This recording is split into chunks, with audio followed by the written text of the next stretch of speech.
कैसे हैं आप सब। आज ऑक्सफोर्ड ग्रेड 6 का मैथ स्टार्ट करने लगे हैं। यूनिट नंबर 10 है। 10B से पहले ना हम इसके थोड़े से कॉन्सेप्ट हैं उनको देख लेते हैं। सबसे पहले बात हो रही है ट्रांसवेयल की। ट्रांसवेयल क्या होता है?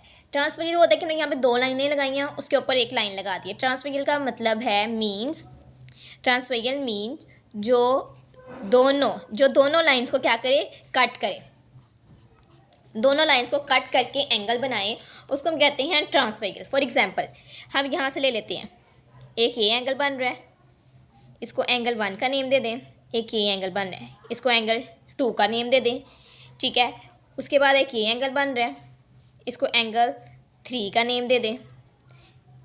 ऐसे कर ले, बल्कि इसको एंगल 1 कह दें, इसको एंगल 2, इसको एंगल 3, इसको एंगल 4। ये भी एंगल बन रहा है, इसको एंगल 5 कह दें।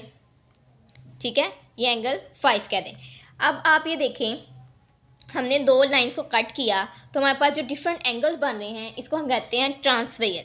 अब एंगल 3 और एंगल 5 ये हमारे पास क्या है? अब अल्टरनेट की हम बात करेंगे। पहले जो एंगल 3 और एंगल 5 है, ये हमारे पास क्या है? अल्टरनेट है, एक दूसरे के ऑपोजिट हैं, तो हम इसको कहेंगे अल्टरनेट एंगल। जो हम अल्टरनेट एंगल की बात कर रहे हैं, इस क्वेश्चन में अल्टरनेट एंगल के बारे में पूछा जाएगा। ये एंगल 5 और एंगल 3, जैसे एंगल 4 और एंगल 1, इसको ले लें, या ऐसे कर लीजिए, एंगल 6 है आपके पास, एंगल 6 और 5, एंगल 6 और आप यहाँ पे ले लें 5 और 3 हमारे पास, सॉरी यहाँ पे ना था, 5 और एंगल 3 हमारे पास क्या है? अल्टरनेट एंगल है।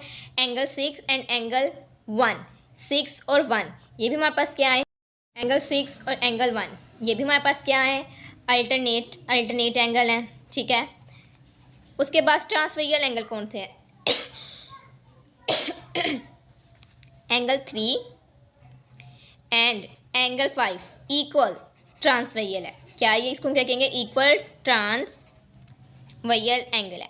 अच्छा, इंटीरियर एंगल क्या होता है? इंटीरियर एंगल होता है जो अंदर ये एंगल बन रहे हैं ना, ये जो अंदर इस लाइन के अंदर ये बन रहे हैं, हमारे पास क्या है? इंटीरियर एंगल हो जाएंगे। अब हम लिखते हैं, क्वेश्चन बी में है ए बी जो है वो पैरेलल है सी डी के। इसको हम क्या कह रहे हैं? पैरेलल हमारे पास क्या होता है? पैरेलल वो होते हैं जो लाइन कभी एक दूसरे को क्रॉस नहीं करती। पैरेलल क्या होते हैं? वो लाइन जो कभी एक दूसरे को क्रॉस ना करे, वो हमारे पास हो जाएंगी पैरेलल। जैसे ये दो लाइंस हैं, ये दो लाइंस हैं, ये हमारे पास पैरेलल हैं, ये कभी भी एक दूसरे को कट नहीं करती, उसको हम क्या कहते हैं? पैरेलल लाइन कहते हैं। अच्छा, क्रॉसपोंडिंग एंगल क्या होते हैं? क्रॉसपोंडिंग की अगर हम बात करें, क्रॉसपोंडिंग एंगल वो होते हैं जिनका, ये देखिए फॉर एग्जांपल ये लाइन है, ये एंगल है, ये एंगल है, इसके नीचे एंगल है, इसके ऐसे एंगल है।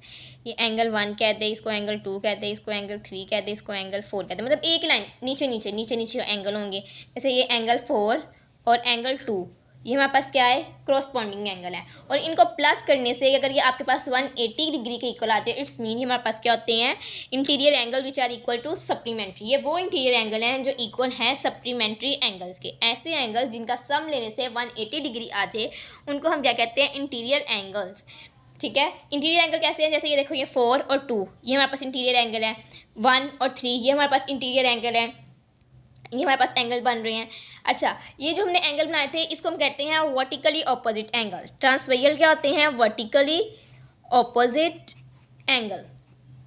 वर्टिकली ऑपोजिट एंगल जो होते हैं वो हमारे पास क्या होते हैं? इक्वल होते हैं। वर्टिकली ऑपोजिट एंगल हमारे पास क्या होते हैं? इक्वल होते हैं। एक दफ़ा मैं फिर आपको बता देती हूँ, ट्रांसवेयल वो होते हैं जो मीन्स के दो लाइंस को कट करें, जबकि पैरेलल में क्या होता है? हमारे पास दोनों लाइंस को कट नहीं करते। इसमें हमने डिफरेंट एंगल बना दिए हैं। वर्टिकल ऑपोजिट एंगल, ट्रांसवेयल क्या होता है? वर्टिकली ऑपोजिट एंगल होती हैं। इसमें हमने डिफरेंट एंगल बताया और उसमें से बताया कि अल्टरनेट कौन से एंगल हैं, इक्वल एंगल कौन से हैं, कॉरस्पॉन्डिंग एंगल के बारे में बता दिया है। ये सारे कॉन्सेप्ट जो है ना आपके, अब इसमें डिफरेंट एंगल्स को जैसे हमने यहाँ पे बताया था, यहाँ पे हमने डिस्कस किया था। इसमें सबसे पहले हमने कौन से लिए हैं? BXR किसके कॉरस्पॉन्डिंग है? DZR के। मतलब एक ये ऐसे लिया है और ऐसे लिया है। इस साइड पे आए हैं AXR और CZR। इस तरह हमने ये क्वेश्चन नंबर जो 1 था ये हमने सॉल्व किया था अल्टरनेट में, इंटीरियर में और कॉरस्पॉन्डिंग एंगल्स में, जो आपको नेक्स्ट फर्दर लेक्चर में इसकी वीडियो इंशाल्लाह आपको मिल जाएगी। उम्मीद है आज का लेक्चर आपको समझ आ गया होगा। अल्लाह हाफिज़।